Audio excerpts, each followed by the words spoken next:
the guest speakers. So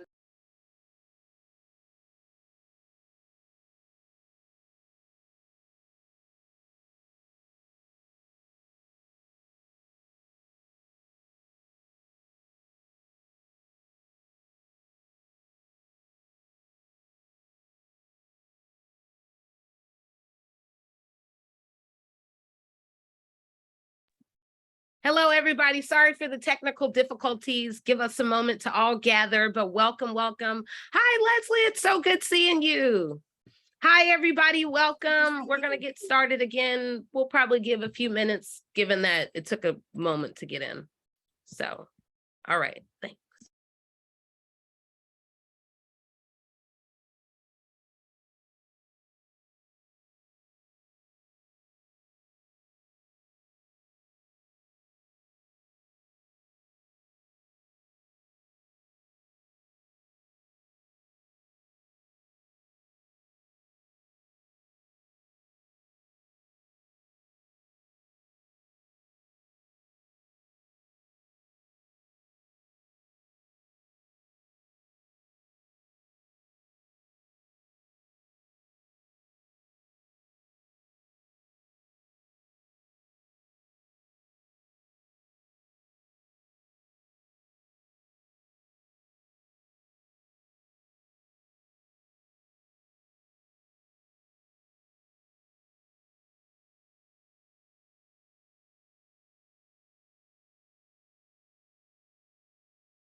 So I'm really excited to see today's virtual roundtable happen, and more importantly, to keep Black studies globally at the center of our conversations and virtually accessible to many now and in the future. So I want to again welcome and say thank you, and thank you to our esteemed panelists and to the Department of African and African American Studies for seeing value in this, and for again all of us being here. So I'm going to go ahead and read the bios for all of our panelists.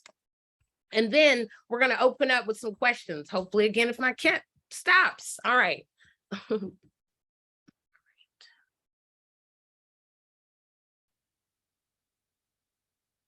right. So we're going to begin with Dr. Leslie Alexander. She is the Dr. Martin Luther King Jr. Professor of History at Rutgers University. She's a specialist in early African American and African Diaspora history, and she's the author of African or American: Black Identity and Political Activism in New York City, 1784 to 1861.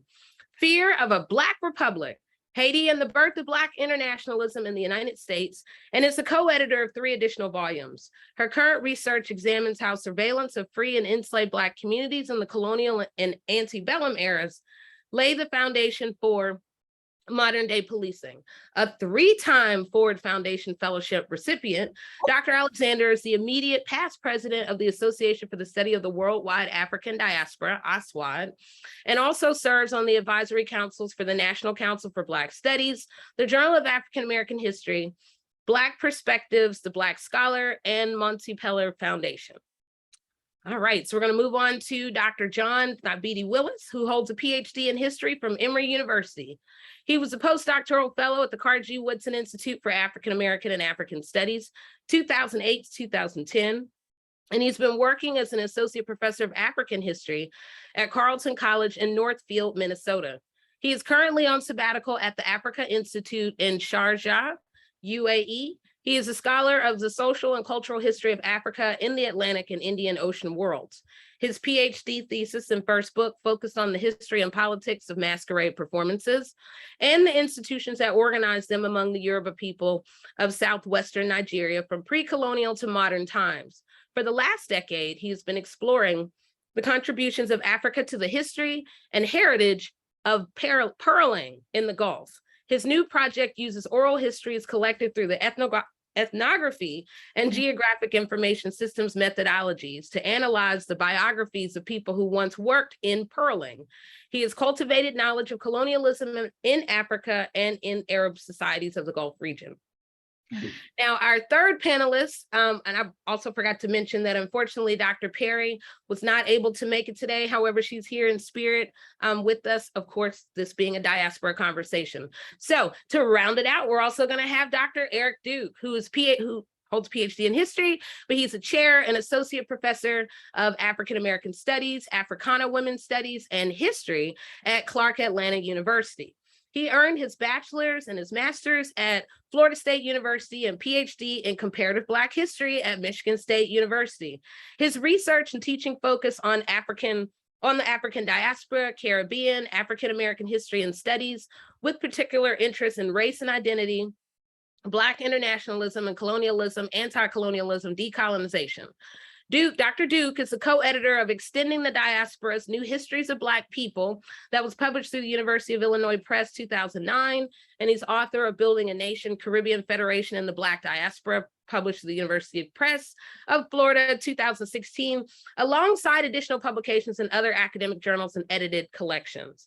His current research projects explore the history of Black print culture in anti-colonial struggles and the historical presence and experiences of international Black students at HBCUs. Wow. All right. I think you all see that we have quite the panel roundtable that is about to activate new knowledge for all of us. So again, welcome and thank you to the panelists. Because we all love and know history. Let's start there. We all know that there's so much monumental changes. There's so many monumental changes happening. So I'd like for each one of the panelists to sort of tell me your thoughts or your historical thinking through the moments of change that are happening, perhaps as we think about your history or thinking of empire, slavery, colonialism. I want to leave it open again so that way you can speak from your expertise. So whoever wants to jump in, maybe Dr. Alexander. I think maybe we should start with you. Okay. Well, first of all, it's wonderful to see all of you. It's good to see so many of your faces. Obviously, as a result of the pandemic, I have seen so few of you in person. I really missed seeing you and being in community with you. So it's wonderful to see you, even if it's through a computer screen for now. And thank you so much for the invitation and for having a chance to talk with you. I think most of you who are at WashU know that my oldest niece is attending WashU. So it wasn't hard to convince me to do this, even though I don't get a chance to come and visit her on campus. I hardly even know like where to start in terms of kind of unpacking this issue and this question. But I think what comes up for me, maybe just as a point to enter the conversation, and then we can kind of, unpeel it a little bit more. But I think what sort of initially comes up for me is I think how my thinking has evolved over time. And I have to be honest and say that like, I'm not sure it's like has evolved in a hopeful direction. But, to sort of give an honest assessment, I think for a long time, I was even maybe just sort of unconsciously a person who hoped and wanted to imagine that somehow we were making progress, right? That we were moving forward. And that even though we had a long way to go, we had actually come so far, right? And there was so much to, celebrate. It's like that old school, advertisement, like you've come a long way, baby, right? So kind of that feeling that like, by comparison to where we started, right? That Black folks in this country had come so far. But I think as time goes on, I become more and more aware of how systems of oppression, right, both domestic and globally, sort of continue to make and remake themselves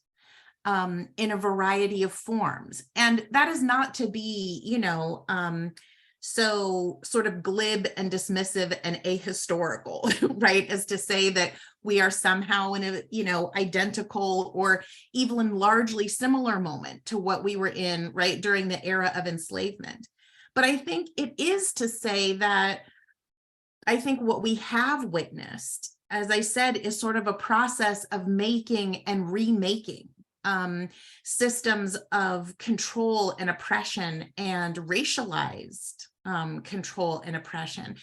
And I think it's tempting to feel that because some things have changed, right, that we actually are making dramatic progress.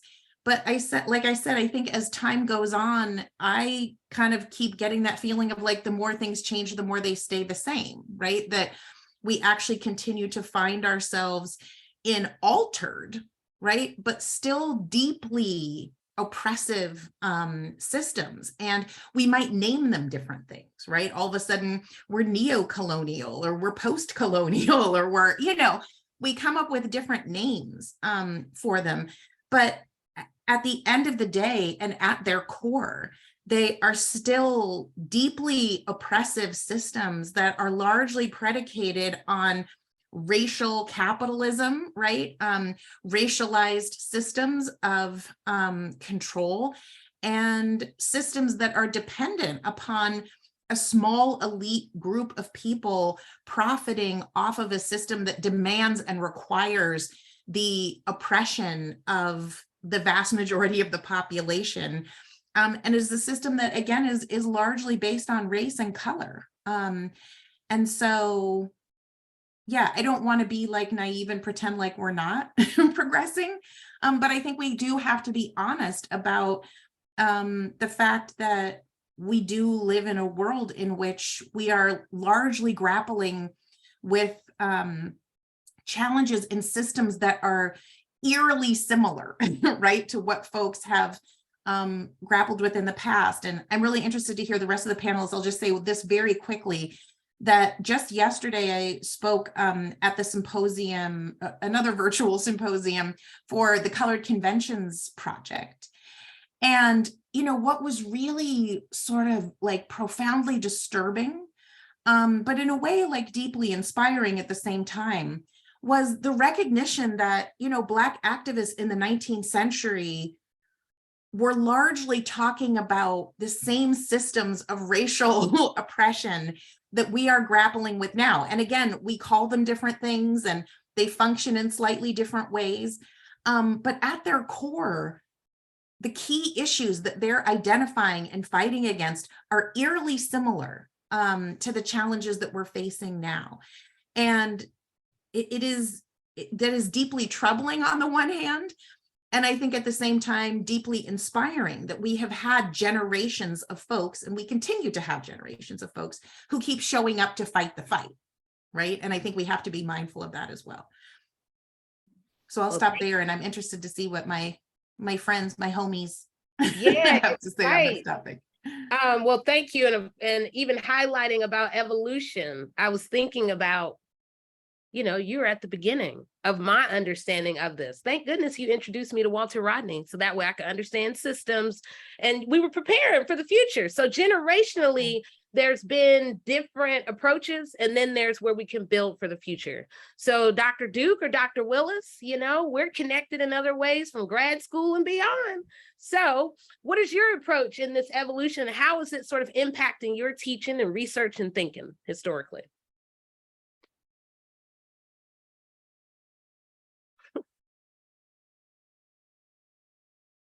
So you can go ahead.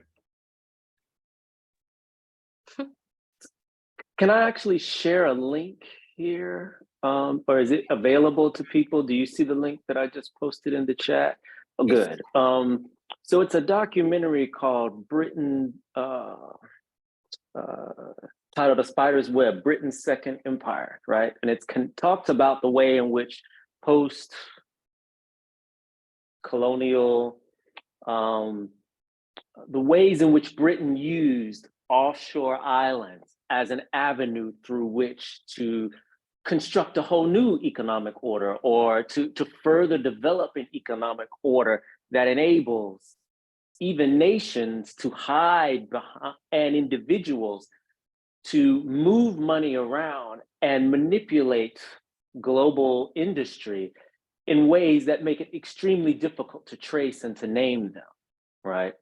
And I think this is crucial to understanding, as my own thinking is evolving, as I'm broadcasting here from Dubai, UAE, right, and based at the Africa Institute in Sharjah, right? And, where there are conversations happening that are involving Saudi Arabia joining the BRICS countries and potentially seeking to move to the petrodollar from dollars to another form of currency.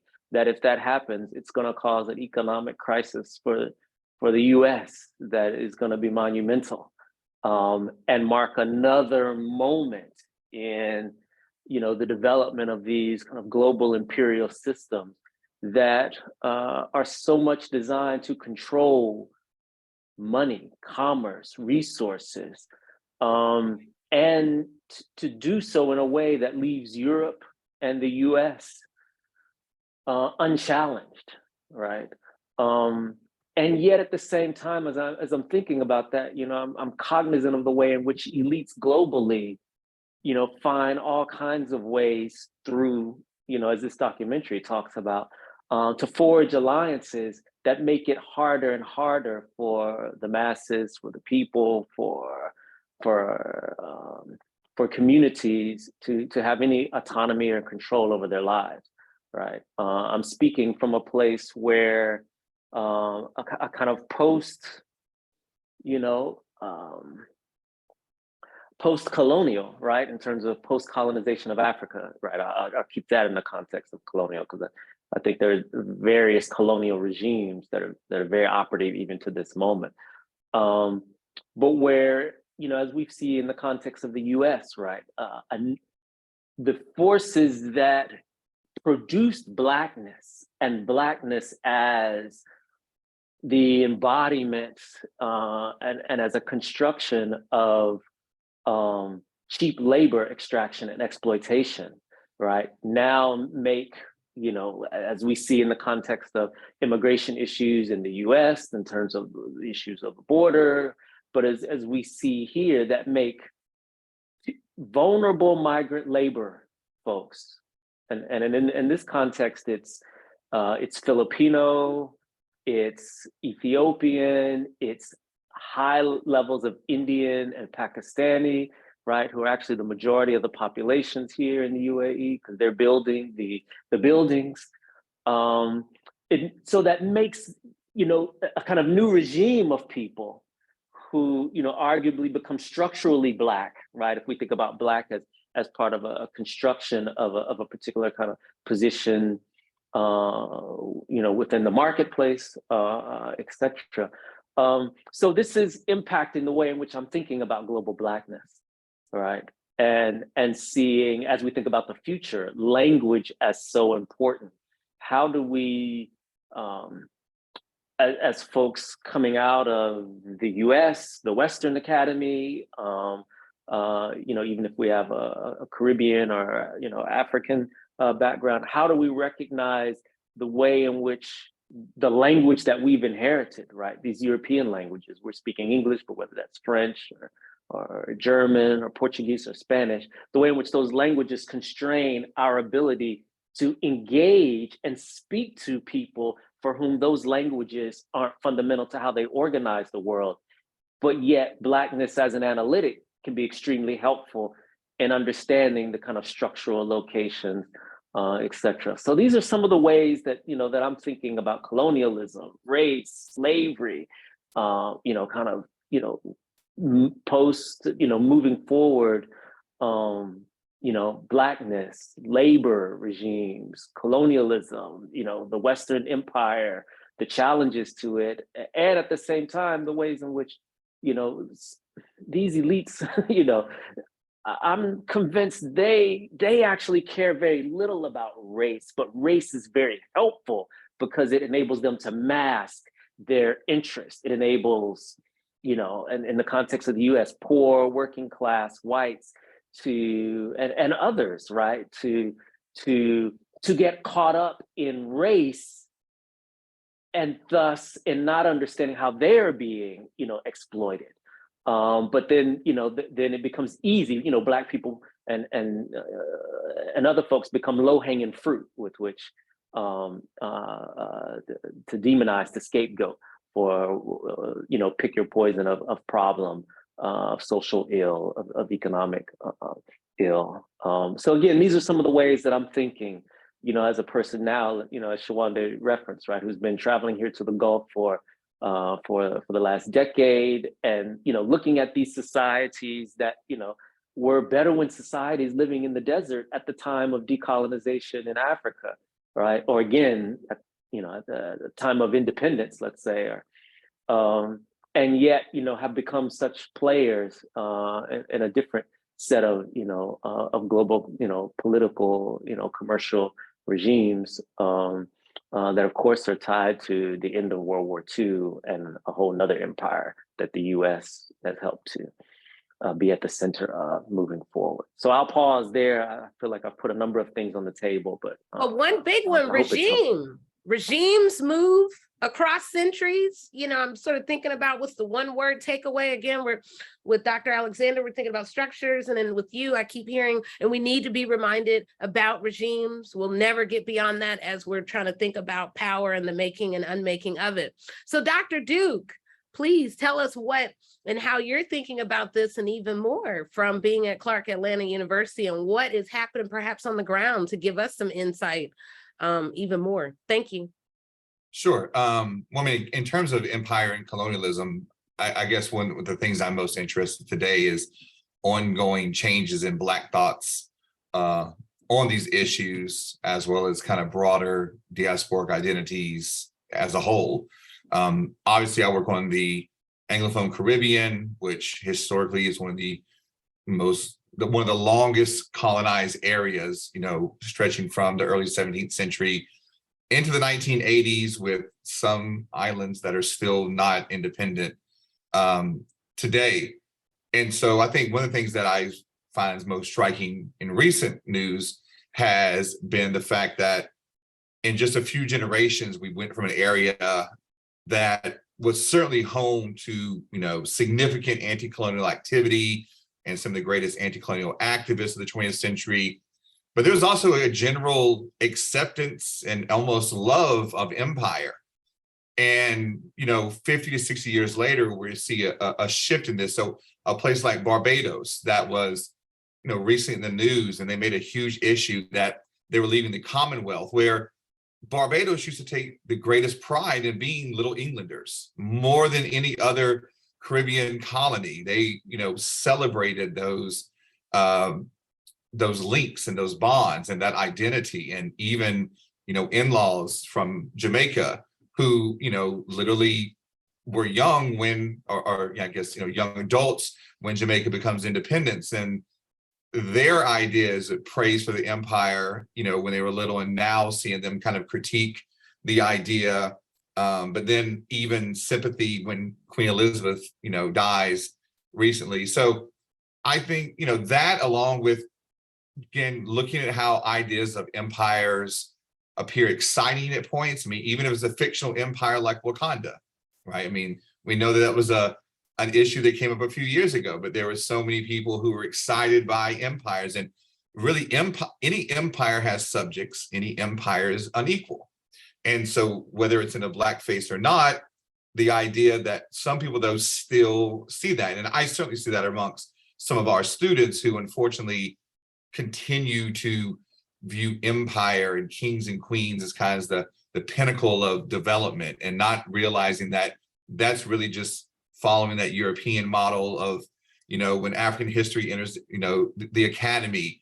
We all know certain African empires because that's the first thing that happened was, well, we have empires too. And it's congratulations, you've exploited people as well. So I think that's one thing that I've been most interested in. And I agree with like Dr. Alexander that, we still see mass exploitation, inequality based on race globally. I dislike when people say nothing has changed. Significant changes have been made, but I think the fact that we still see such inequality just shows the depths, how entrenched these systems are. And that's one thing we try to stress as well, that don't be ignorant and say things like nothing has changed. It's just that there's still a fight going on.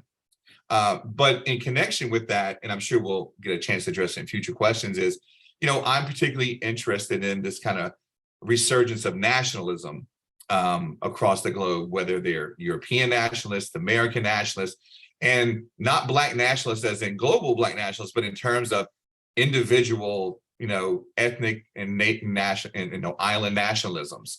I think that, is particularly telling about when we discuss the future of global Blackness, because I believe it's going to remain a debatable topic, just like, an anti-colonial struggle that produced so much anti-colonial struggle comes out of the Caribbean, and yet it's also a stronghold of support for the empire. So much, we see now on connections between Black people diasporically, and yet we also see, again, the rise of these nationalisms across the globe, or the ADOS movement, which has, a very limited knowledge apparently of history, in terms of the fact that a place like Black America has always been international. That's, we always say that there's always been more than just African Americans in Black America. And I mean, really, despite Clark Atlanta being, we're part of the AUC, but we don't have a lot of international students. So after teaching in Florida for 10 years, where global awareness was kind of more ingrained because 1 out of 4 Black people were either firstborn or from outside of the country, particularly the islands or Latin America. I just think that's kind of, the issues that I see. I mean, again, I'm a historian, so I'm pessimistic. These systems seem like they're going to still be there. And I guess I'm a little troubled that people think putting a new face on systems necessarily brings about change, when things like capitalism will always exploit, hierarchies always exploit. So I guess that's how that forms the basis, I guess, of my interest when it comes to these kind of discussions of the future. Thank you. I can't help but lean into what has been, perhaps, I'm curious, some generational changes that you're seeing in the classroom. Like, how are students approaching Black history, Black studies, or, within that world? And, particularly in this moment where we are, but how have you seen that evolve? And anyone can jump in and start us off. I don't want to jump right back in, but I guess I will, just because it's fresh in my mind. And again, I think, again, what I see is this resurgence of nationalism. And I don't know if it's just the unawareness of students, but I literally heard so many students trying to restrict definitions of Blackness in ways that are very troubling. Like, I have students who, and people in general too, all of a sudden, I mean, they're trying to kick mixed race people out of Blackness. And I'm like, you're going to lose a lot of pages of that history book, when you do that. Just so you know, it's not going to, you're going to lose people you didn't know you were going to lose. And, you have to be careful about that. I think, a lot of people's ignorance of kind of the diasporic contributions. And granted, that's one of the reasons I was brought to Clark, was to kind of help internationalize our curriculum. But again, sometimes I'm amazed at the unawareness. And again, I don't think it's a generational thing. I think a lot of it just depends on where you were educated or where you reside in the United States. I still think there's areas, particularly in the Deep South, that are not international. And if they're international, they're non-Black internationals. Whereas, again, in a place like Florida or up and down the East Coast, it's much more reasonable to understand. So I just always take, for example, that I kind of feel like, whether it's my book or presentations or other things, we always had duh moments. So like, when I would talk to people who were familiar with that and talk about Blackness being diverse and Black peoples, plural, being diverse, it would look at me like, you're not that bright. We all knew that. But then when you say in other places, I actually have students like, oh, do you mean like color differences? You mean like, oh, and I mean, I might get them to think of class. And I'm like, no, you mean, do you realize like the city of Atlanta, you have significant international pockets, but I find a lot of times it's really where they're from, and it's that awareness. And, when we look at a place like the United States, of course, that kind of speaks to the kind of national ignorance of this, who and what we consider international and foreign. And I think it's kind of, very troubling, to think, for people to think of Blackness as centered only on African Americans, or worse, not think of Black America's historical connections to the diaspora. All right, thank you. Okay. I would say, I think for me, like, 2 things come to mind. One is that I think that from a generational perspective, one of the things that is interesting is that we do have a whole wave of migration of Black folks from all across the diaspora that have come into the United States, right, over the past, probably 40 to 50 years, right? And what it means is that I guess what I'm thinking about here is sort of this movement, and it speaks to what Dr. Duke was just saying about who gets to be Black and who doesn't get to be Black, right? And so there's questions, well, are you the descendants of slaves, right? Were you, did your parents migrate here, right? There's all these sort of qualifications, right? that I feel like young people now are putting on, what Blackness is and who's allowed to be counted in Black. And I think that's something we really, I will say from my personal and political perspective, I think this is something we really have to try to battle against, right? Is this idea that there is this only singular idea, right, of what Black is. And, I think we really have to kind of encourage people across the board, right? I'm thinking in this case as faculty members, particularly students, right? But I think we really have to challenge everyone to embrace these, what I would think of as kind of like my, old school treasured ideas of, Pan-Africanist global Blackness, right? That Blackness can be large and expansive, and that it can look like a lot of different things, and Blackness can worship a lot of different gods, and it can, have been born in a lot of different places, and right, that that these, I think, are the kinds of ideas that tend towards dividing us, right, rather than unifying us, and in the long run are not going to serve the big picture of liberatory justice, right, and are not going to move the needle in the direction that I want to see it go. But I think that is one sort of generational concern that I see right now. For example, I taught for many years at Ohio State, and you probably remember some of this when you were there, Shawande, that one of the challenges that was happening in the schools at the time is that there was a large, for those of you who don't know, Columbus, Ohio is actually home to the second largest Somali population in the United States. And so there was a huge, Somali student population going to school in the, public schools alongside African, US born African Americans. And there was a lot of tension, right, over who is Black, who can think of themselves as African, who can think of themselves as Black, and lots of, sort of what I would think of as intra-racial, right, tension between those groups. And if I remember correctly, I think some of it was popping off when you were there, Shawande, so you might remember some of that. Yeah. But so I think that, those are the kinds of things we have to try to fight and resist against, right? And to try to encourage ourselves and our students to think of Blackness as large and expansive as in a way as we can. But I think the other thing, and I'll just throw this out there quickly, and maybe this is something we'll circle back to, is that I'm not so sure, I don't think this is like a generational thing in the sense that it is, something that is specific to this, millennial, and whatever that next generation is. But I actually think it's generational in the sense that it's kind of a failure on like my generation and the generation immediately before me, that we allowed Black studies to become separated from the social movement and the social ideology that created it.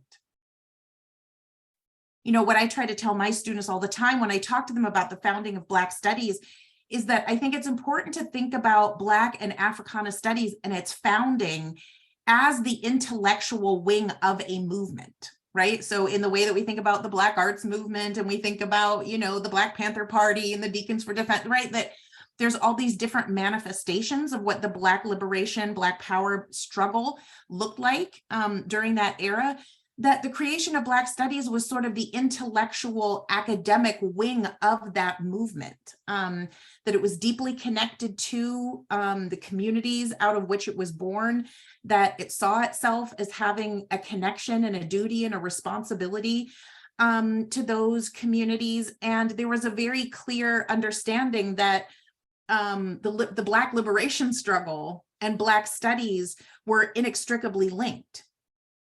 But I think that somewhere over time, right, we allowed Africana Black studies to become institutionalized, to become fully part of the university academic world, and to become separated from the movement that created it, and to become separated from the ideologies that brought it into being.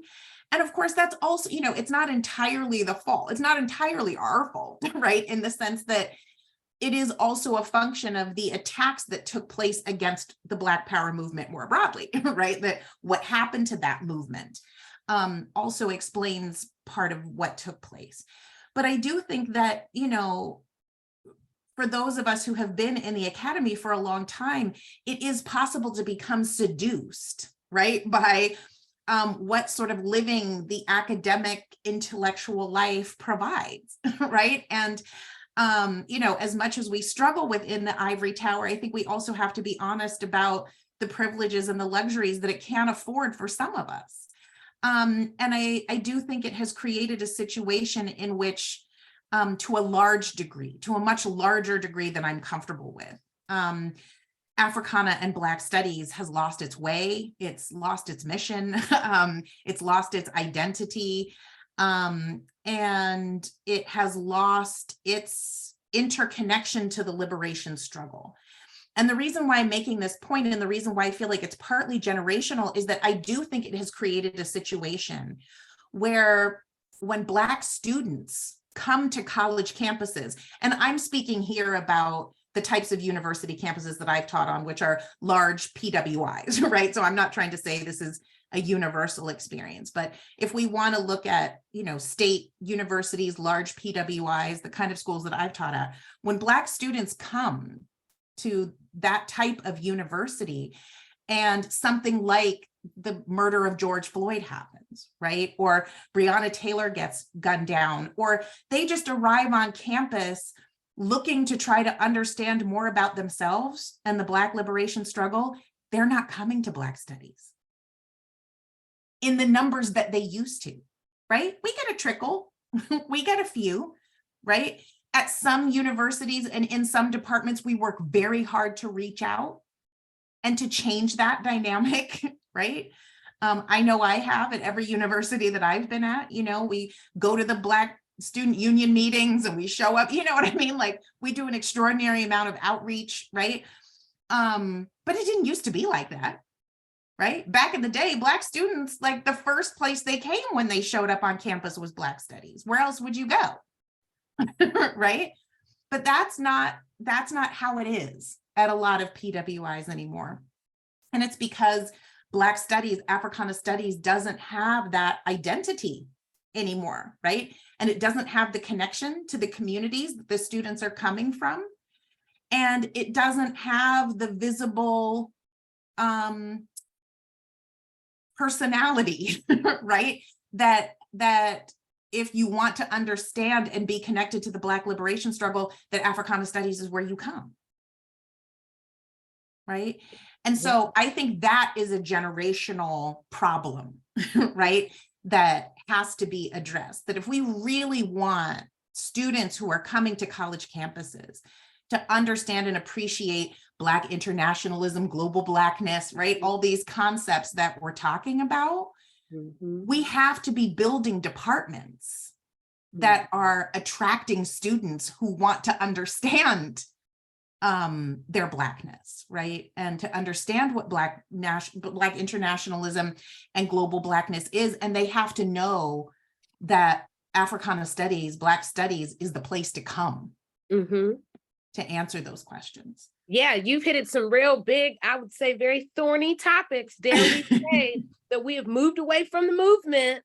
And then just over time, how people are understanding the many movements, and then how critical race theory gets conflated with ethnic studies and then Black studies, and then also now the de-investment of Black studies. So a lot of this is speaking to some really important issues that I definitely want us to get back to. Dr. Willis, I want to save room for you so we can continue to think about generationally, what are you seeing in the classroom or, you know, just in this evolution?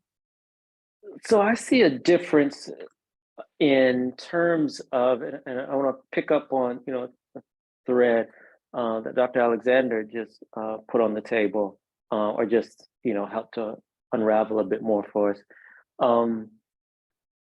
A difference from students, let's say maybe in the 90s who, when arriving at such an institution, right? Like a PWI, for instance, right? Would, and please help me others in the room if I'm misremembering, right? If I'm just projecting my own prejudicism onto the past, right? But that sense of looking for who are the Black professors, who are the Black staff members, right? Who are the older folks on campus who are part of the community that you're going to need to be able to thrive, right? Or just survive the space, right? And the gap between, that kind of perspective and approach to education and one, like what, Dr. Alexander is highlighting, that, unless there's a crisis, might never be interested in or never end up in, in a Black studies class, or might just end up in the one class where you just hear about this one professor who you're like, oh, we all got to take such and such, right? But it becomes about a personality, right? Than it is about understanding and experience, right? About understanding the world in which you're about to enter, and about connecting to people because of that desire for connection, right? Another way that I see this playing out that I think is connected to this notion of the kind of professional, this Black study as professional career, upward mobility, right? Is, and I see it as a person, who did a lot of, ethnographic research in Nigeria and now has been doing ethnographic research in the Gulf.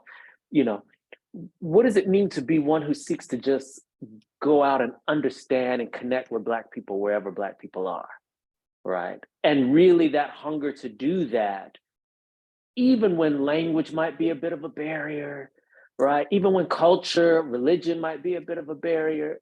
Professor Bailey, who I see in the Zoom, and I had this experience this past spring where, I developed a study abroad program and brought students to, to Sharjah and then to Bahrain and Oman. We plan on going to Zanzibar.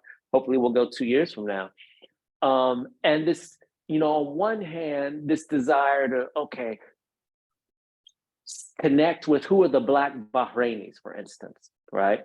Who are the Black folks in different contexts. But when I introduce you to the people, because language is an issue, you're not really interested in just trying to immerse yourself in just being there, engaging in even nonverbal, right, communication, right? Or, you're not interested in the struggle to communicate. And I think there's an element of this that, the technology that young people today, and I don't think this is the only way to explain it, but I think it is a major factor, right? And there's a way in which, because they have access on one level to people across the globe through technology, through Twitter, through Facebook, through Snapchat, through Instagram, and yet, it's created or it's fueled this opportunity just to connect with very specific people who kind of agree with you or who you see yourself reflected in. But again, the struggle to be able to engage Blackness in its, in the shades of Blackness, right? As I'm sure will resonate with Dr. Bailey, right?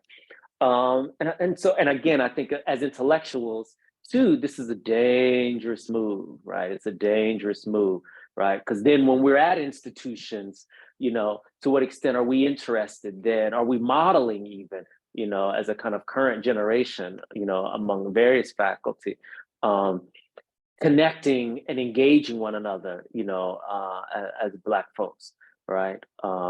as well, right? So I'm speaking on, kind of multiple levels here, but I think this is a generational, but through this generational lens, whether it's 90s to 2020s, whether it's technology, whether it's, thinking about, what is the role of being on these campuses, as well, as a person who arrived at Cornell in the late 90s, and a person who's went to Clark Atlanta University, right, was shocked at how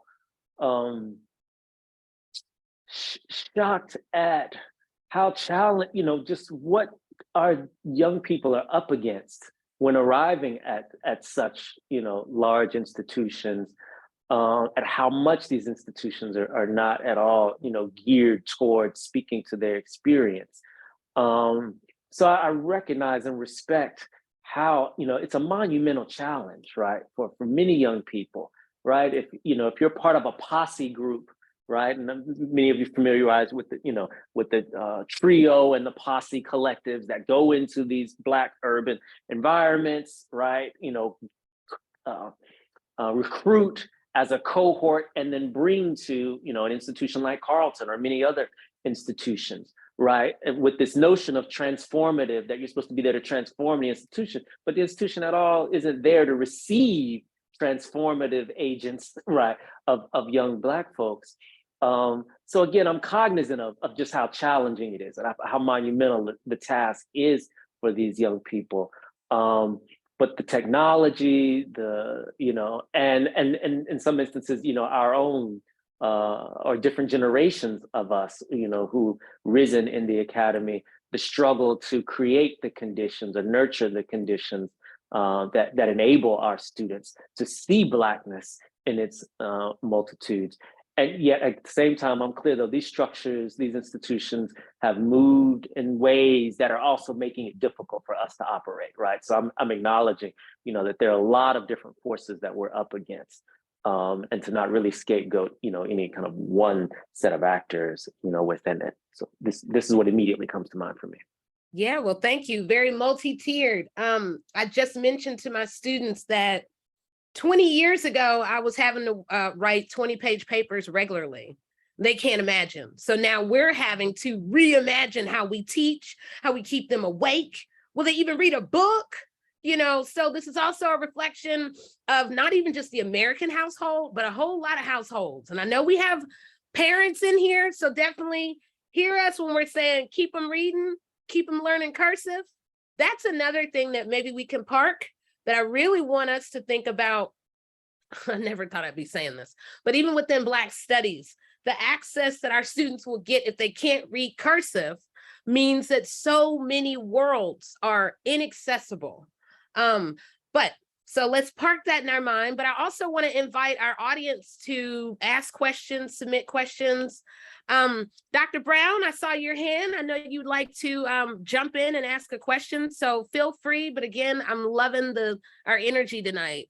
Oh, it's okay, Dr. Safar. So good seeing you. Whoop, whoop. Okay, yeah, sorry, I hadn't checked my camera. I look kind of orange and weird, but I hope you can hear me anyway. So I have a complicated question, and it's coming out of the conversation, or the mentions at least, of neo-imperialism, in which the U.S. clearly sits at the very center, and then the idea of a rising nationalism. And I'll tell you where I'm coming from. I'm a Caribbeanist. I'm a lit person. My students still read books, decently well, I would say, but it varies and has definitely gone down a bit.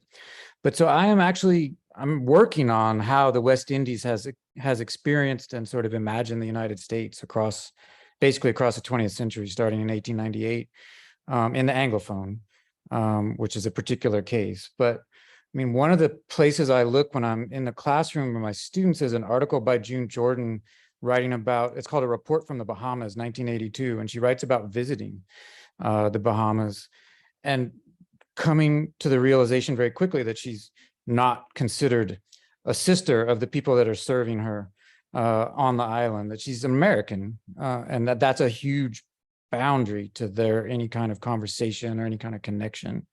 And so I'm just thinking like in the terms of what Dr. Willis was talking about earlier, in a sense, she's saying that she is structurally white when she moves down there into the Bahamas and stays in a tourist resort, essentially. And so my question is about that. It's about how, in the face of U.S. neo-imperialism, in which African Americans have a particular, like they're involved in some ways, and obviously on the receiving end of many terrible things also. How do you keep the notion of Blackness as a basis for solidarity when it butts up against these huge class differences and privileges and all the rest? So it's just a question that I constantly have to wrestle with, and I'm wondering if you guys have ideas about what to do, because Dr. Willis was talking about expanding it onto the other side, but it's also possible to close it off across, on the axis of class. And I think it's easy to sit in the States and not notice the rest of the world's Blackness. So that's my big question. I know there's probably not a real answer, but I'd love to hear what people think about it.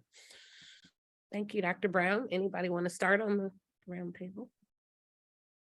Yeah, I'll oh, go ahead. Oh, okay. Well, I would say that, I mean, that's part of what I've written on historically is Caribbean nation building as a Black diasporic project rather than a regional one, and particularly the role of Black America, which I would include, though, West Indians living in the United States. And so, yeah, I think the differences that you're talking about have always been there. And I do think that, how one is in the Caribbean does matter. If one is a tourist there, you can be no better than a white tourist, going there. And if you seem to be rude or arrogant or such, then that very much will get you that, American label. I think one of the things that matters most of, like, I would say, like, from the years that I've spent in the Caribbean doing research and such, and again, in personal life, is many people want people from the Americas to understand that, again, they're not the center of Blackness. And I think, and to be honest, and the way that I came to be interested in the Caribbean, I mean, I was an undergrad, I went to Florida State. I'm from Mobile, Alabama, which is a very Black or white world. I mean, we Creoles and such, but it's still Black and white. And, we go to Florida and you see Black people speaking Spanish and even white people speaking Spanish. And, Spanish speakers are supposed to be brown. And a lot of it was, when you meet someone, and the old saying was always, when you ask a Jamaican what they are and they say Jamaican, the first reaction is like, oh, so you're not Black. And the recognition of one's national identity wasn't a rejection of Blackness. It was literally like, you asked me what I am. And I remember one time being somewhere and I was with a group of people and someone asked me like what I was. And when I said my race, they were like, oh, you must be an American, because only Americans answer with their race. Like, no one else ever, says, when you ask what they say their country. So I think part of that is, again, not going into the global sphere with an assumption of Blackness as defined in America is the one way to look at it. And it really kind of cuts both ways. And I think many people, particularly in their own space, want to be understood that their version of Blackness is who and what they are. And so I would say, like, in teaching in Florida for a decade, it was very interesting.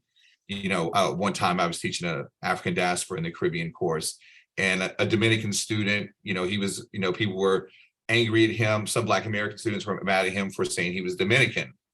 And like, you should say you're Black first. And, he gives the usual Dominican response of, my father's dark skin, my mother's very light skin. And they kept exchanging. And so finally he was just like, look, don't get mad at me that I have a country that I can claim. He was like, just because you don't like your country and they don't like you does not mean that I can't be proud to be Dominican. And, it was like a kind of a mic drop moment.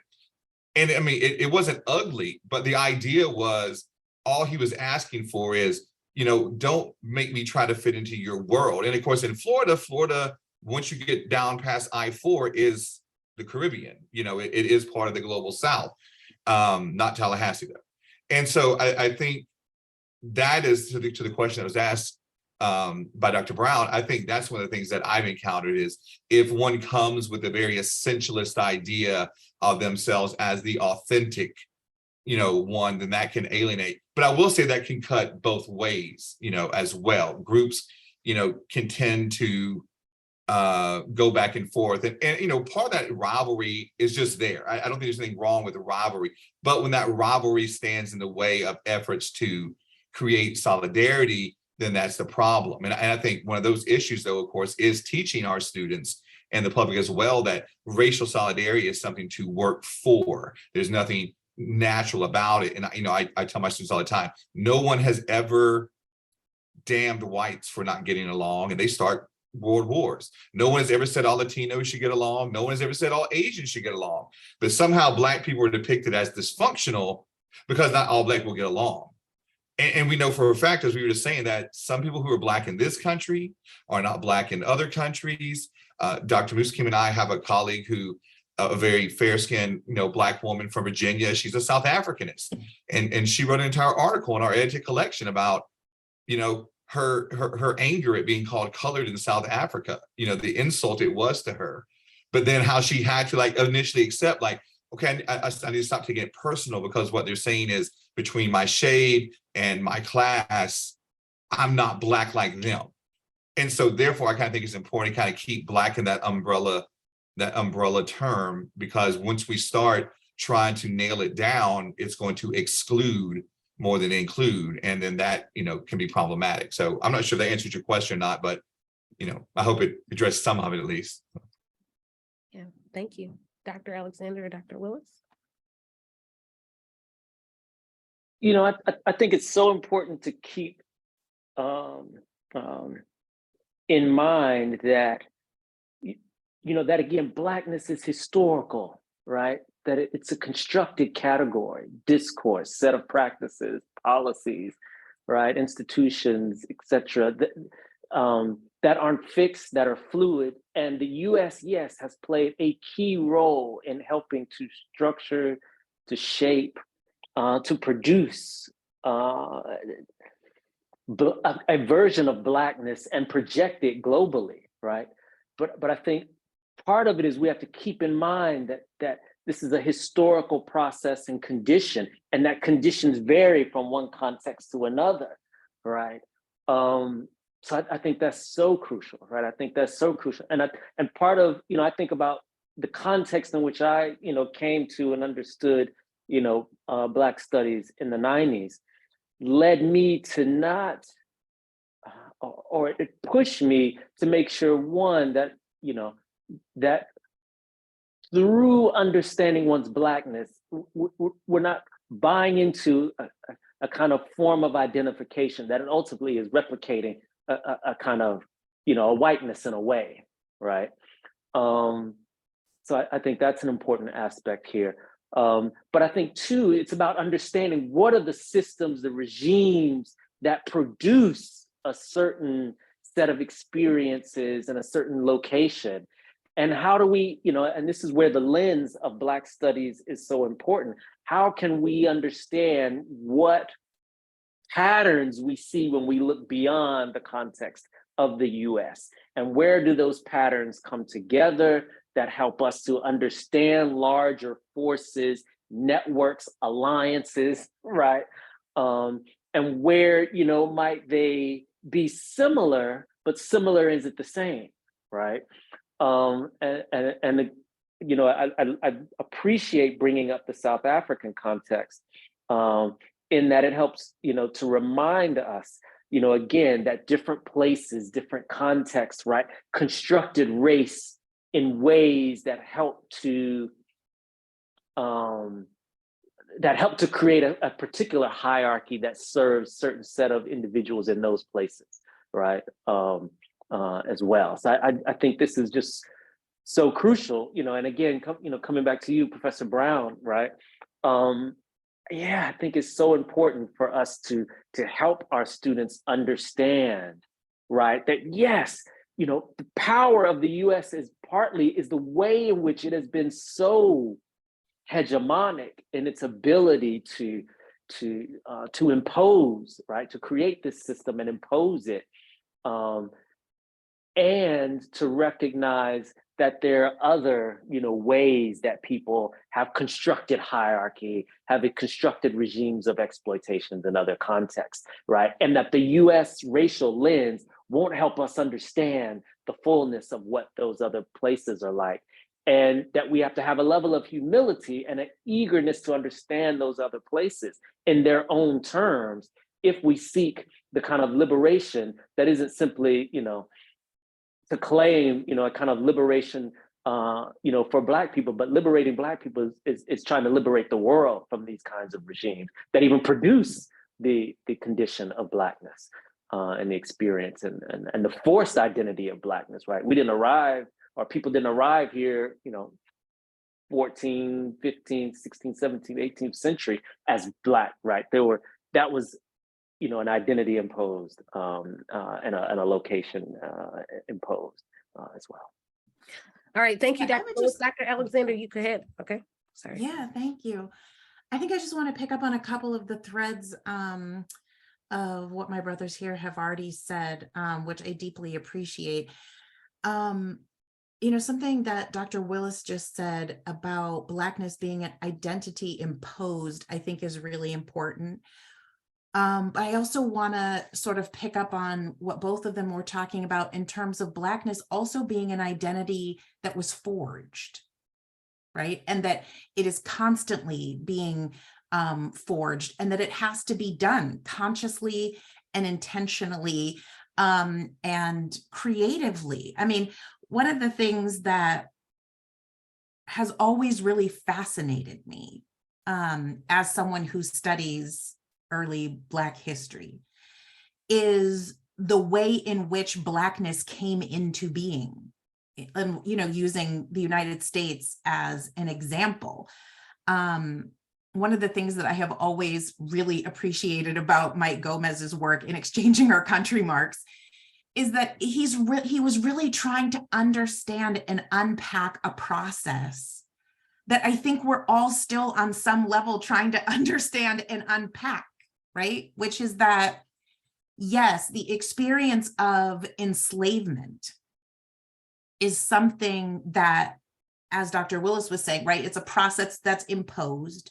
But the truth is that Blackness, what we think of as Blackness, didn't have to come out of that, right? People could have held on to their country marks, right? They could have held on to their distinctiveness and chosen, right, not to forge some semblance of a unified identity. And yet they chose not to do that. They consciously and intentionally had to choose, to embrace the idea that people of African descent potentially had something in common, right? Despite the fact that they spoke different languages, despite the fact that they worshiped different gods, despite the fact that they had different practices and rituals, right? Despite the fact that as the result of ethnic randomization in most places, right? People were coming from vastly different backgrounds and experiences, and in some cases had like deep and profound historical beef with each other, right? Still managed to come together and forge something out of that. That had to be a conscious and intentional and purposeful process. And it has to continue to be, right? Because Blackness is not a singular thing, right? It's not a common singular experience, right? Blackness is a multifaceted, right? Dynamic, organic, evolving entity, right? And it's something, again, that has to be consciously and intentionally forged. And going back again to the example of the colored convention movement, right? If you look at the minutes, for example, of the colored convention, where you have all these delegates coming together, they're coming together from all different places, right? These are folks coming from radically different backgrounds. Some of them have been enslaved. Some of them are extremely comparatively privileged and free-born people, right? People who actually did not have to, people who could have passed, right? People who are extremely wealthy, people who could have chosen, right, to live a life of comparative leisure. And instead, they're choosing consciously and intentionally to cast their lot with the people who are struggling, right, in the deepest and most profound way, right? People who are in the belly of the beast relative to enslavement. They're choosing to cast their lot with people who live thousands of miles across the ocean from them, right? People, again, who speak different languages from them and who worship different gods from them, and people who they will never meet. But they have taken on consciously and intentionally the idea that they have something fundamentally in common because they are all people of African descent. And they know that they're all catching hell, right? As a result, to, use a MalcolmXian, way of thinking it, right? They're all catching hell, albeit in different ways, right? In different places, in different languages, right? But all as the result of the fact that the one thing they have in common is that they're all people of African descent. And I recognize that this is a deeply complicated and complex process. What Dr. Brown was talking about with the June Jordan example, we see pop up in Saidiya Hartman's work, right? I think all of us who have traveled internationally have had, as Black Americans, US Black folks, have had the experience of like getting your Black card revoked. You know what I mean? Like, I remember, I think it was the third time I went to Ghana. I'm walking down the street and I'm feeling all good, back in Ghana and feeling amazing. And these kids come out and they start laughing and pointing at me and calling me an Obruni, right? Which for people who don't know is like, it's foreigner, but it also can be just like white person, right? I kind of like let my feelings get all hurt about that. Like, oh, they don't really see me as Black and I feel like I'm their sister and they don't see me that way, right? Like, you can choose to take it personally and be deeply wounded by it when somebody chooses to revoke your Black card, right? But you can also choose to continue to see yourself and to identify with those folks in whatever way feels true for you, right? And as I said, part of it is that we have to approach this with an understanding that Blackness is something that we have to constantly continue to make and remake, right? That choosing to root yourself in an idea of global Blackness is a conscious and intentional choice. It's something that you have to choose to do. And it means that sitting here, in my house in New Jersey, I have to make like a particular decision to understand that the US's current attempt to try to again occupy and recontrol the Haitians is a problem for me, right? I am not Haitian. I don't speak Creole. You know what I mean? But what's happening to those people is part of me because I am choosing consciously and intentionally to identify myself as part of the global Black world, regardless of how they feel about me. That's not my business, right? My business is how I choose to feel about them. And I think that has to be at the heart of it, is a recognition that we have to choose to keep showing up, right?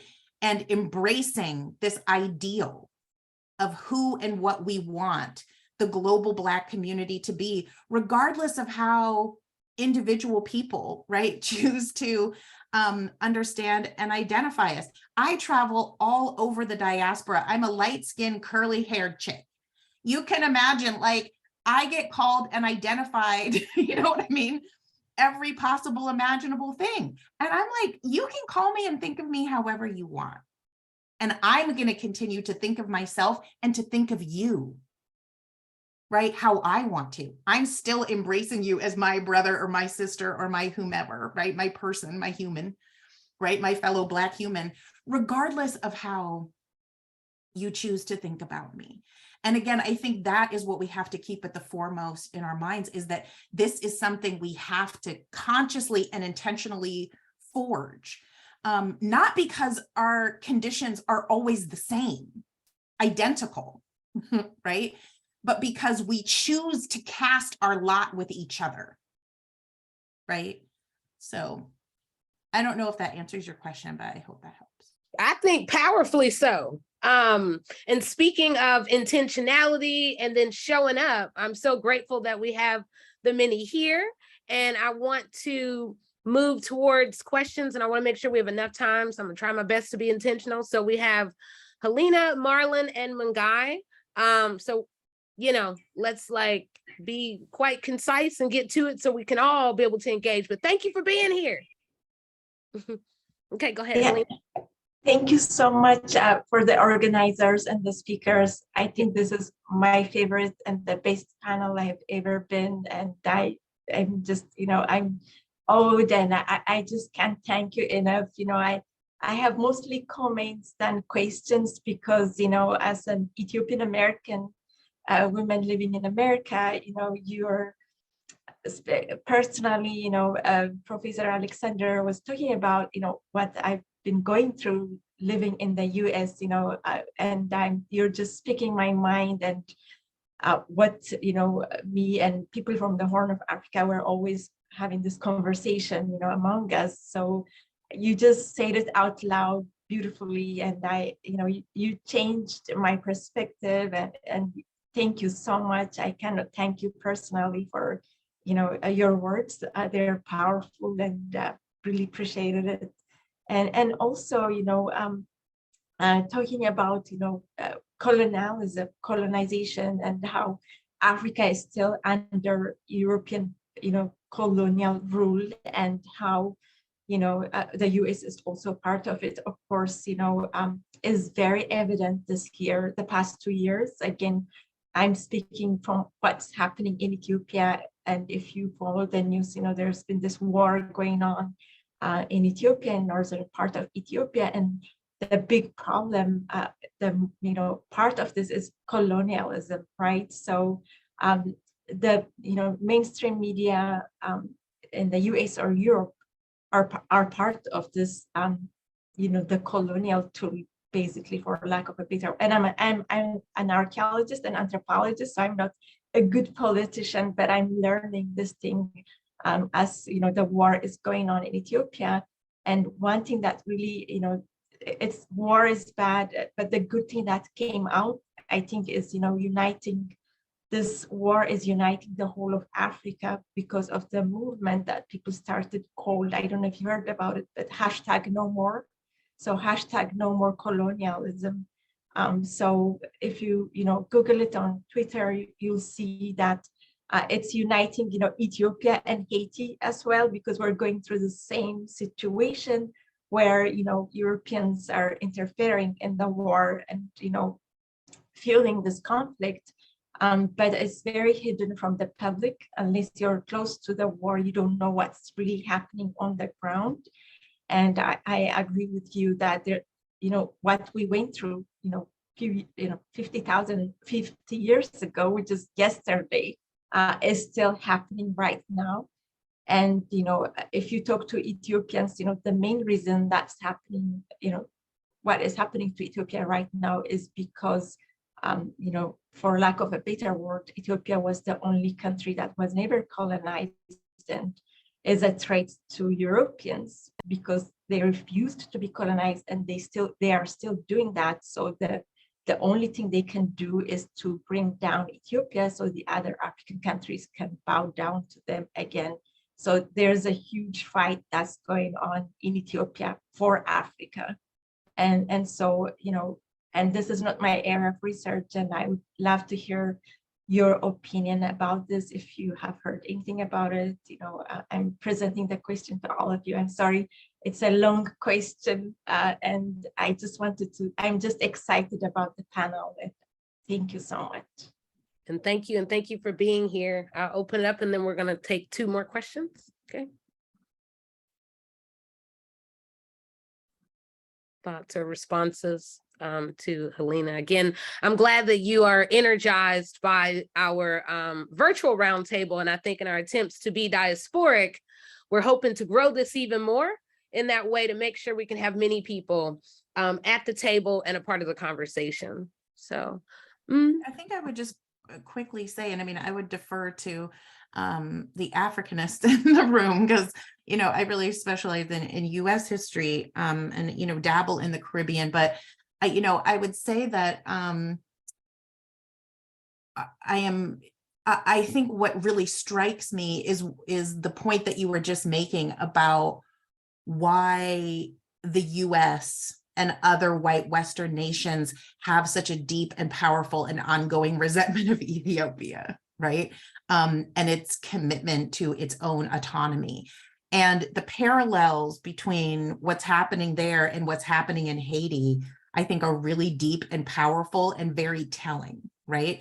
I obviously just worked on a book on Haiti, so that's what is foremost in my mind, which is why I'm thinking about those parallels. But I think what's really powerful, right, is the way in which strong, sovereign, you know, African/Black nations, right, that are committed to their own sovereignty, to their own autonomy, and that reject, you know, the interference and the sort of colonial control, right, of the US or other white Western nations, are just deeply and powerfully resented, and continue to be, right? That we would like to believe that that's an old, outdated, you know, 19th or maybe even up to mid 20th century, you know, notion or ideology. But when you look at, right, what's happening in terms of meddling and interference in Ethiopia, or the meddling and interference that, you know, takes place in Haiti,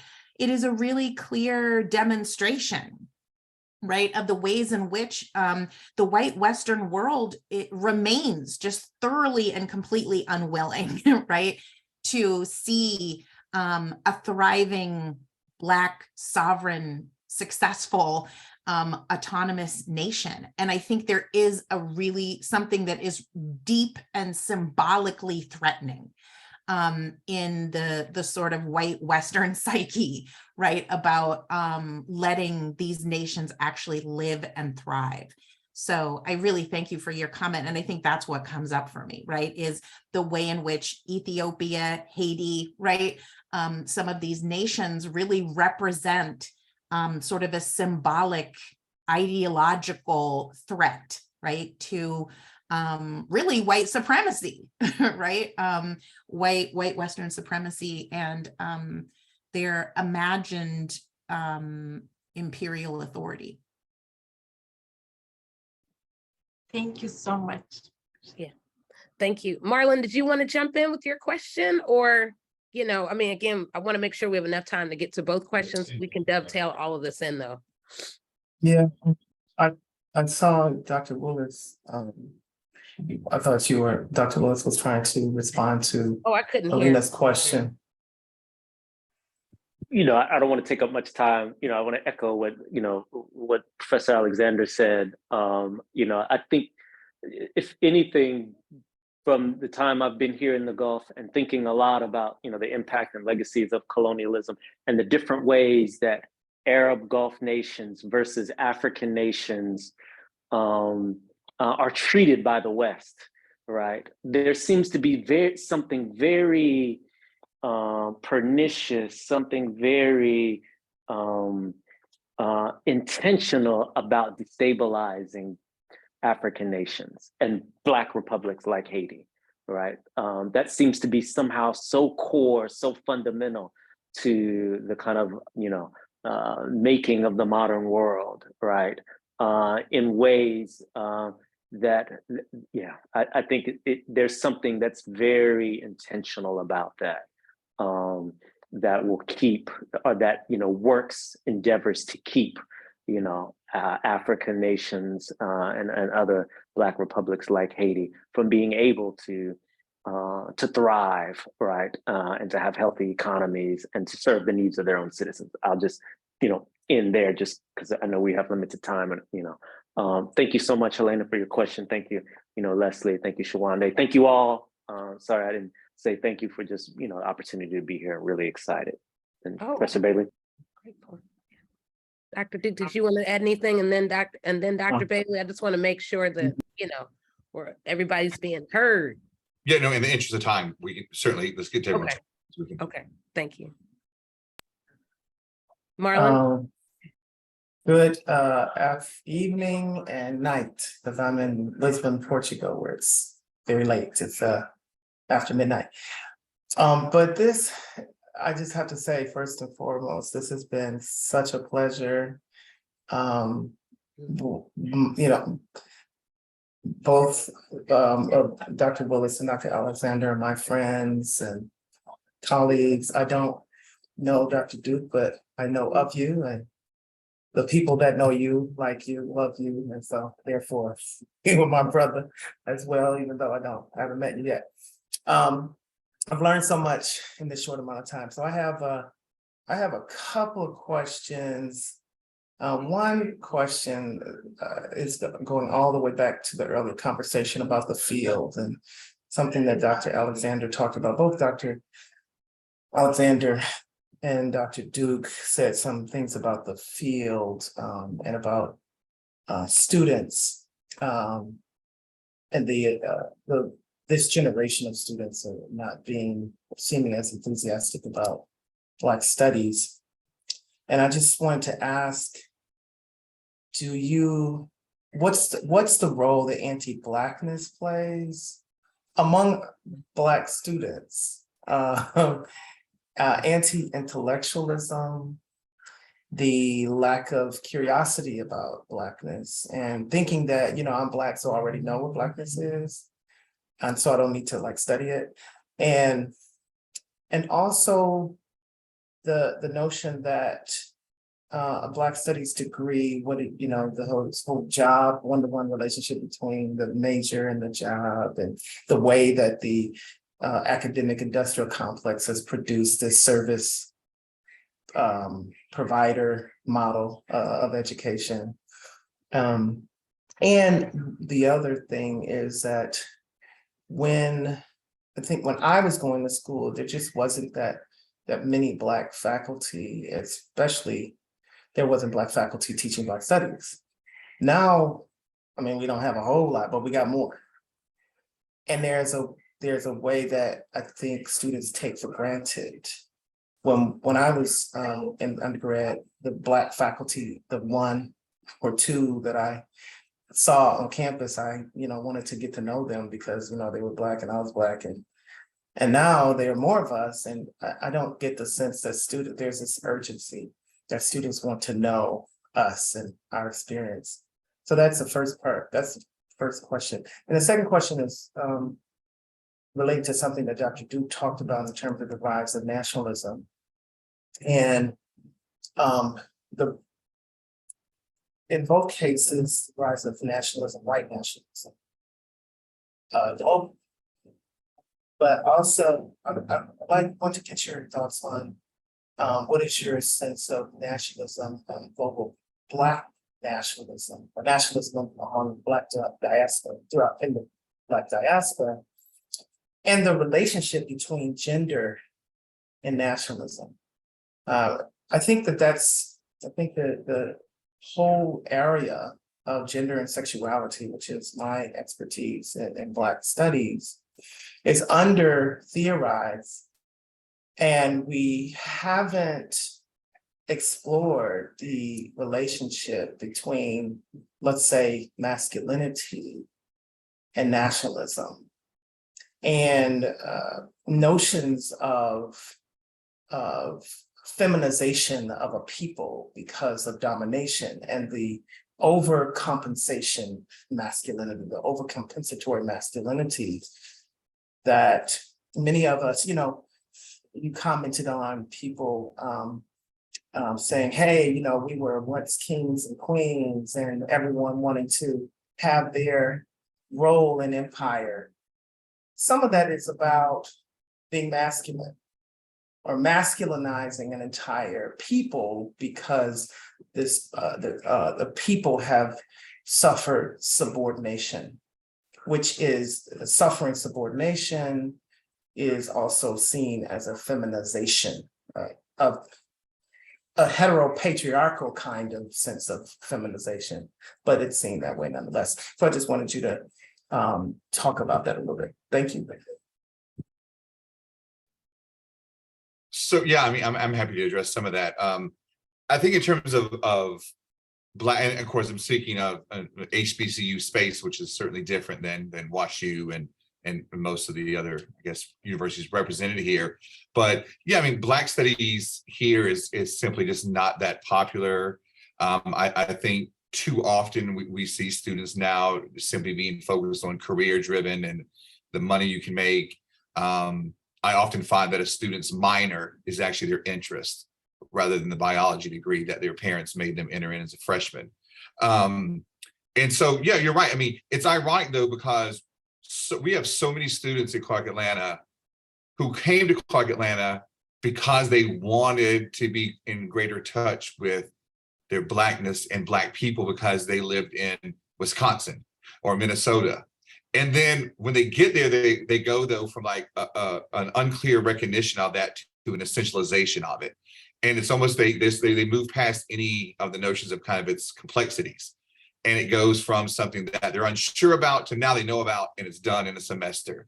And so that was kind of part of the challenge. And so even now it's the big thrust in the AUC is entrepreneurship, you know, which is just another business aspect to that.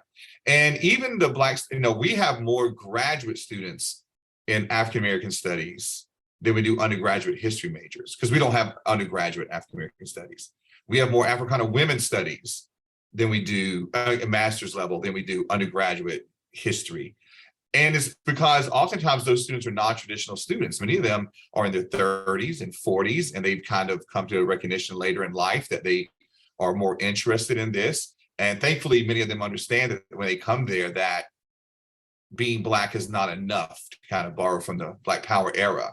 And they have to kind of move through these things. So that's one of the challenges that we face, is getting people to, again, see the complexities of this. It's non-essentialization and it's diversity. As far as the issues of Black nationalism, I'm teaching a course right now. I teach every semester, every year, on Africa and the African Diaspora. And we literally just read through Pan-Africanism and Black nationalism. And, you know, looking at classical ideas of what Black nationalism means, the idea of creating an independent Black nation state. But our Africana women studies students, we were engaging about this, that, you know, trying to get them to think about what is actually radical. Is the reproduction of current systems in Blackface, is that radical? And kind of, you know, this agreement of reproducing a capitalist regime, which may seem to glorify Black women and yet then confine them to kind of the mothers of the nation, is not limited. Like, there's no challenging of patriarchy. And so that's kind of some of the you know, things that we've done. And as far as like gender and sexuality, I will unfortunately have to say that, again, coming from you know, a public majority minority university, which is the University of South Florida, to the AUC, I kind of certainly took a step backwards in terms of gender and sexuality politics. But even there, you know, I get them to read Claude McKay and, you know, If We Must Die, and the most masculine poem ever. And then I'm like, you know, he's not African-American, he's Jamaican. Oh, and he's also a communist. Yeah. Oh, he's also gay, you know. And so just trying to get them to think about, you know, these issues of like, why, you know, why is that making me less masculine? You know, that doesn't take away his, you know, his masculine perspectives. So yeah, I mean, I think our space is different, but again, it comes to the point of, like you said, some people showing up, you know, either content that their version of Blackness is set and rather uncomfortable in discussing it, or those who, you know, admit kind of their fascination with themselves that they don't know yet, but then trying to keep them to think about it, because it's not about playing devil's advocate. It's trying to get them to think about that and to be open to other ideas. And, you know, we try to ingrain in them that the true sign of an intelligent person, you know, is the ability to hear other opinions. And if it changes yours, accept that. If it doesn't, that's fine, but just don't close your mind to that. I feel like I'm going to just ramble on. So I'm going to let Dr. Alexander, I think she was going to chime in, and we can come back if you have questions. Sorry, I had to unmute myself. I have a territorial dog in my home. So I'm always on alert for background barking. There's so many things that come up for me about this, and I really appreciate the question. I think the first part of it in terms of students, brings us back to the earlier part of the conversation, right? About the consciousness that today's generation of students is coming with. And again, I think it's partly generational. I also think it's about a shift that has taken place in higher education and in society at large. And I think that what I mean by that is that, even my parents' generation, if afforded the opportunity and if, allowed to make the right moves, a person could live a very comfortable life in the United States without a college degree, right? That is really, for all intents and purposes, not possible in this country anymore, right? I mean, there's maybe a couple of occupations that we can imagine where people could sort of eke that out, right? But in the big picture, it is just simply not possible to live like any kind of like comfortable, like, unless you're just independently wealthy, right? To live some kind of a comfortable lifestyle where you can just sort of economically breathe, right? Without a college degree. And I think that has raised the stakes in such a way. I mean, it's kind of terrifying to me to, watch my nieces and nephews who are all kind of, either in college or moving, getting ready to go into college. They feel like they have to come through the door knowing what their occupation is going to be for the rest of their lives. You know what I mean? Like, it's not just that they feel like they need a college degree in order to survive economically.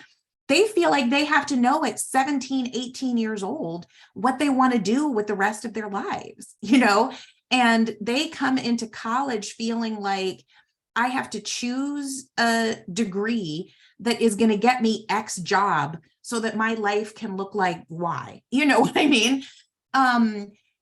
And it creates a situation where students, and I think I'm trying to sort of piggyback on what Dr. Duke was just saying, is that I think it creates a situation where students can't really come through the door and say, oh, I think I want to major in Africana study. I think I want to major in Black studies, because that's really what I'm deeply passionate about, right? Like, okay, and your parents are going to be like, and so what is your passion going to buy at the end of, when you get your degree, right?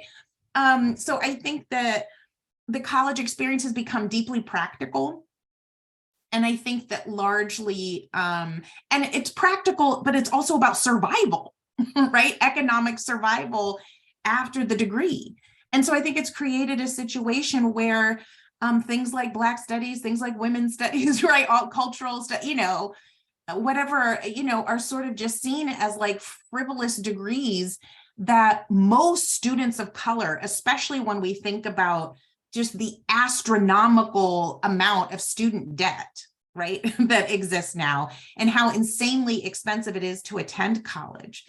Students just don't feel like they have the privilege and luxury. The vast majority of students of color, Black students specifically, don't feel like they have the privilege and the luxury to just really pursue what they most feel deeply passionate about. And so, yeah, I think it's deeply rooted in anti-Blackness, to get to the heart of your question, but I think it's also deeply rooted in racial capitalism. You know what I mean? Like, it's deeply rooted in like what is happening, in sort of the national and global economy, right? That drives a situation in which it's difficult for students to even imagine, right?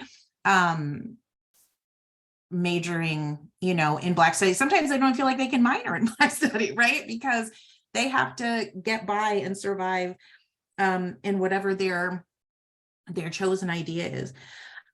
Just really quickly about Black nationalism. I know we're short on time, so I mean, I think I'll just like kind of go right to the heart of it and say that, I think the problem is that for so long, Black liberation has kind of been sort of built on the backs of Black women, right? That there's been sort of an idea that in order for Black people as a whole to be free, that Black men have to be pushed to the top, right? And I think that in some ways, again, I think it's deeply practical, right? An idea that the economy requires, right, men to be at the forefront of it. I think historically speaking, right, that's part of it. And I'll just be completely honest, since we're in a small setting. Oh, wait, we're recording this. Well, oh, wait, who cares? I have tenure. I'm a full professor. I'm just going to put it out there. You know, I'll just say at one of my former, at one of the universities that I was formerly employed at, I had a department chair that told me that I could not get the merit raise that I had like earned by leaps and bounds because it wasn't good for my relationship for my male partner to earn less money than I do. That like that was damaging to my relationship, right? And that they were withholding my raise actually for the interest of like supporting my relationship. Okay, so the idea that like moving Black people forward, right, you know, requires, right, that men be elevated, right, in the economic environment and that women be held down is not like a 19th century idea. It's not a 20th century, like this is a 21st century notion, right, that the elevation of the Black family, right, requires that that, you know, men stand on our shoulders in a way, right? So that's like, you know, not a new idea, you know, it's a deeply old idea, but unfortunately it's not one that has gone away.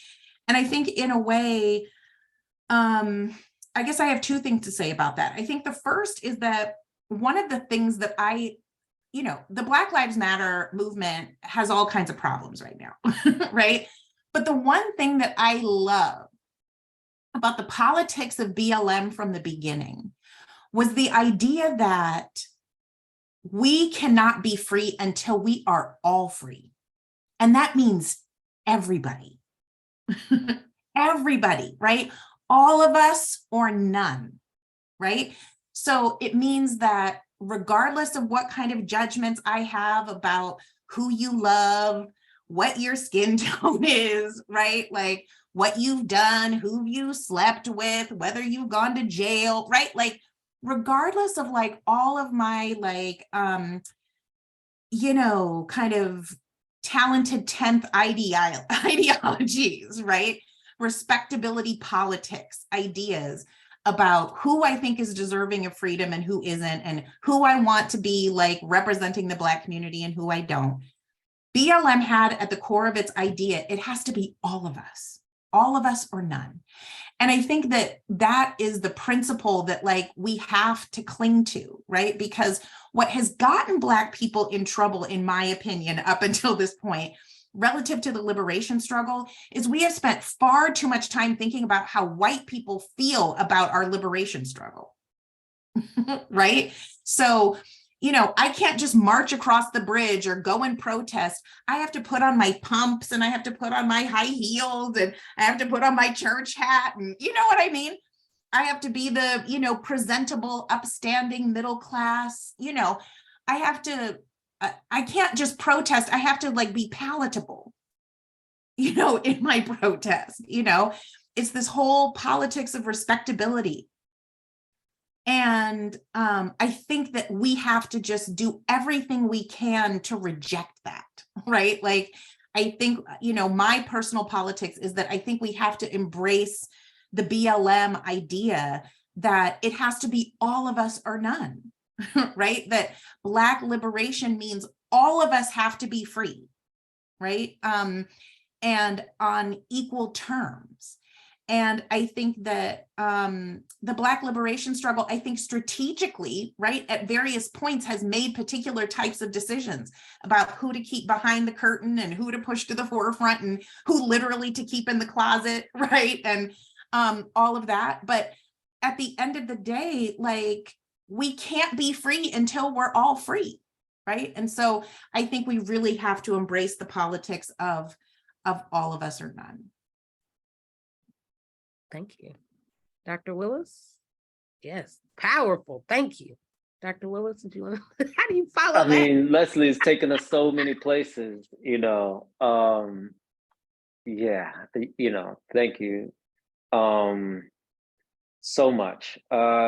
Just briefly, you know, I think that one of the dangers that happened, you know, with, you know, the late 60s, early 70s is, you know, integration became, and their, you know, going and education became about individual economic elevation and accumulation, and not let me learn the tools that are going to help build and sustain my community, right? And sustain, you know, and create a world that enables all of us to be free, right?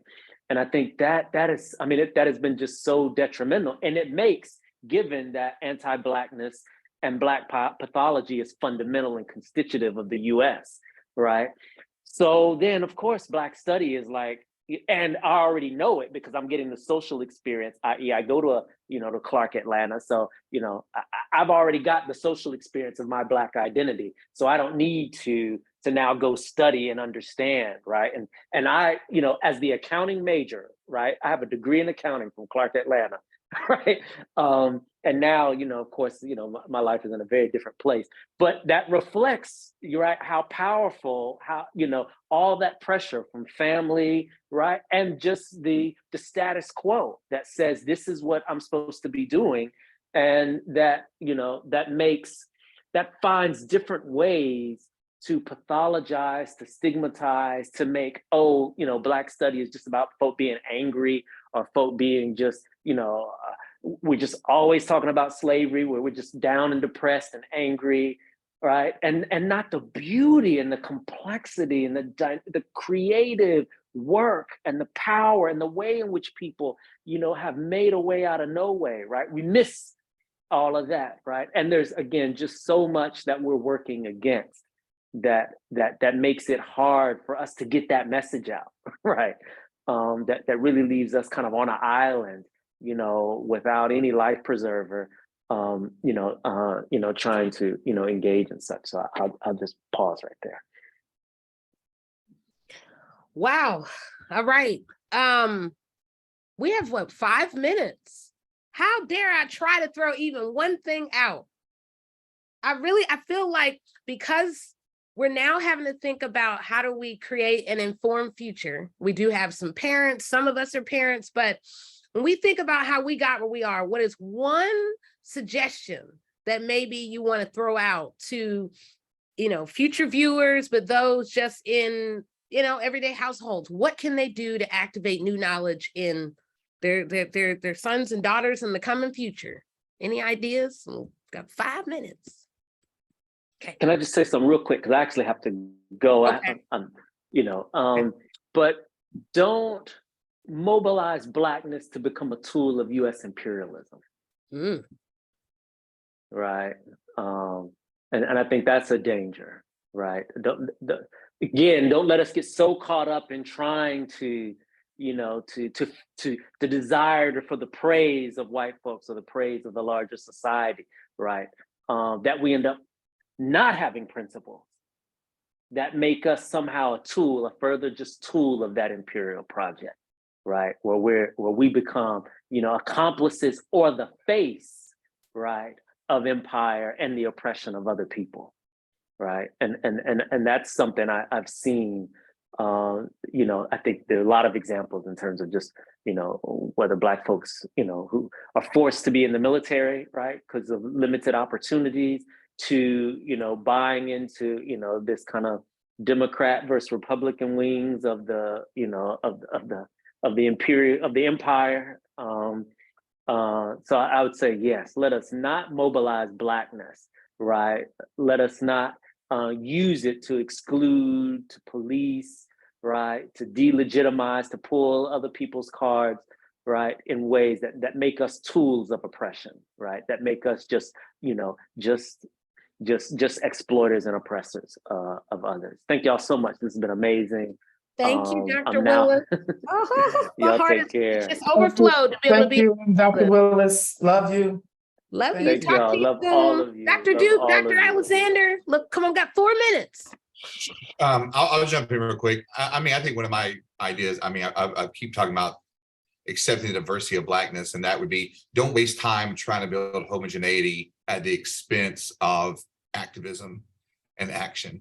Too much time is wasted, you know, trying to get everyone to embrace a single idea of Blackness sometimes. And I think that shows a misunderstanding of history and not understanding that these moments historically that people think everyone was united with one mind, it simply was not the case. The idea of, you know, one heart, many minds, to you know, to quote the book title, I think that's important. And to be honest, and I guess in a plug for what some of us do, I think the world needs to embrace humanities. I think there has to be a defense of the humanities in this world. I work with some of our small departments on campus, and you know, the slogan that I started using, that we're trying to use in a campaign now, is, you know, a world without the humanities is inhumane. And the idea is that I think humanities, whether it's literature, history, gender, sexuality studies, I know some of these are social sciences as well, depending on how you do them, but I think these things are key. And I think there has to be a return to not even just selective general education requirements, but I think whether you're in school or not, we must kind of embrace, you know, these ideas of the humanities and, you know, reading, thinking critically, and things of that notion. We have to fight back against the idea that everything is about a profession. Thank you. I totally love that. Thank you so much for that. I guess I would say, and this is going to reveal me as like the daughter of hippies, so people are going to be like a little surprised to hear this kind of like airy fairy hippie-ish thing come from me now. But you know, I'm not a parent, but I think what I would encourage parents to do first, last, and always is to teach children to love themselves. Because I think that the way that you create inclusive, liberatory communities is with people who are able to love each other. And the only way that it's possible for people to love each other is to love themselves first. And so I think that's what I would encourage, is to just teach children to love, accept, and value themselves, and thereby to love, accept, and value other people. And I think that in doing that, we then create loving, inclusive, liberatory communities.